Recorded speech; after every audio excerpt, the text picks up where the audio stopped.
Аскар Акаевдин арызын канаттандыруу боюнча чечим кабыл алсак, анда коомчулук бизди түшүнбөй калат. Коомчулук эл бул маселе боюнча пикири мындай белгилүү болуп турат. Анткени ошол Аскар Акаев башкарып турган учурда аксыда ондогон адамдар атылган.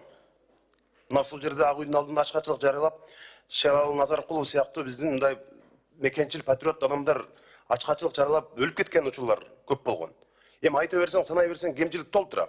Үй бүлөлүк башкаруу, аялы, балдары, кыздарына чейин парламентке кеп депутат кылып, эмне үчүн биз ошондой кишини кайрадан экс-президент кылып, статусун кайтарып берип, Кыргыздын төрүнө алып келип, ошо резиденцияда багышыбыз керек. Ошондуктан менин сунушум, комитеттин чечими, регламент жол берет, арызын канаттандыруудан баш тартышыбыз керек. Комитеттин чечими ошондой болуп, жогорку кеңештин жыйынына чыгыш керек деген ойдомун. Рахмат.